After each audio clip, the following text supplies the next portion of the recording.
Somewhere in 1803,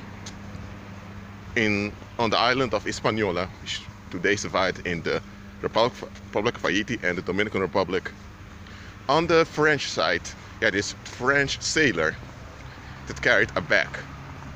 He just returned from Cuba, and he had a bag with gold, small pieces of gold, and he was on his way to the bank, the colonial bank of Saint Dominique. That's how they called Haiti back then. But while he was on his way from Cuba to Saint Dominique, he lost half of the pieces of gold. And he was thinking, what happened?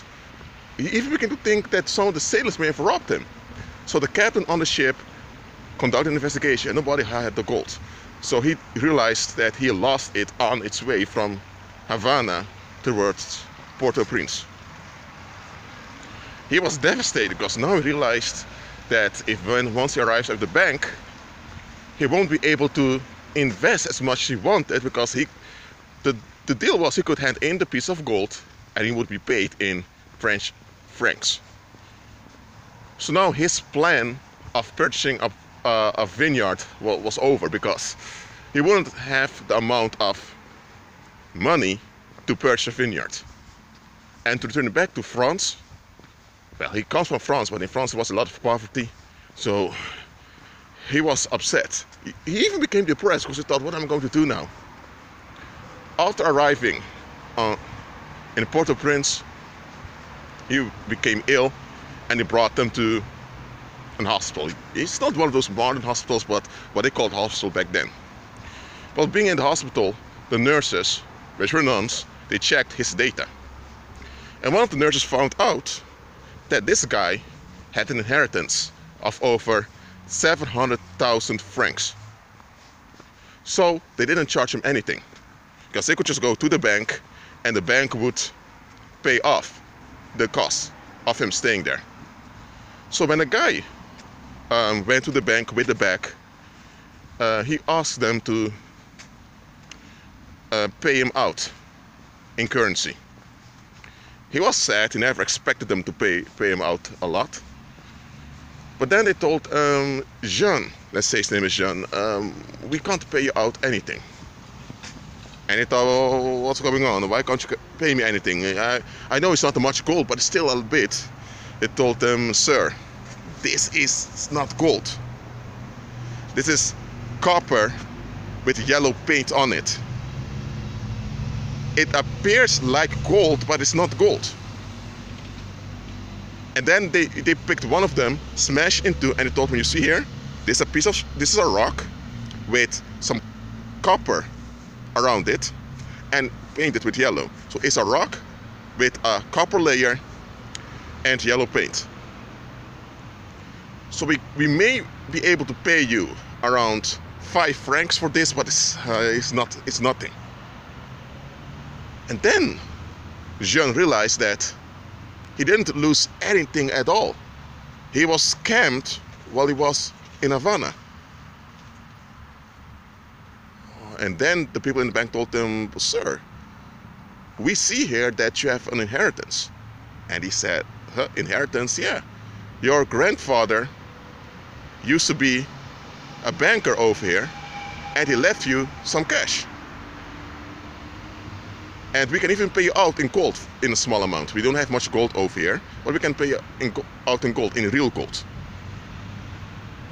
But then Jean asked the banker, why didn't anyone tell him this before I went to Spanish America? And then the banker told him, we don't pay people out in gold often because we know people may try to rob them. You came from France. You visited this place twice before while you were young. You came from France seeking for fortune over here without knowing that you had an inheritance. When you came here like a year ago, we didn't tell you because we knew you were on your way to Cuba. And we knew in Cuba there were many scammers.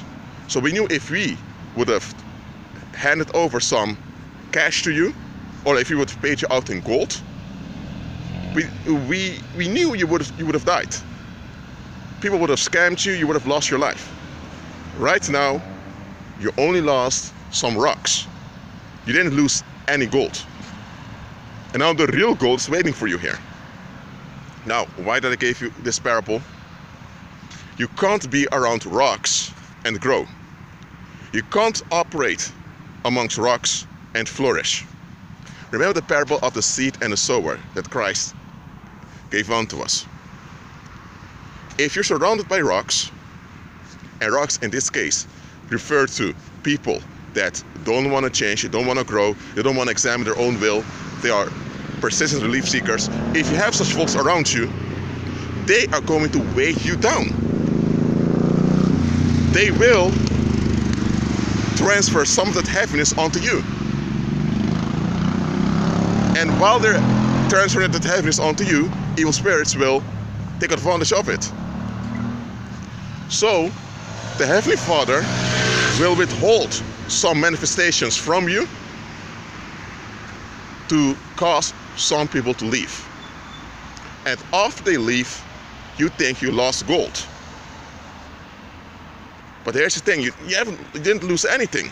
The real gold is waiting for you. And here's another thing. Those folks did not discard you for anyone better.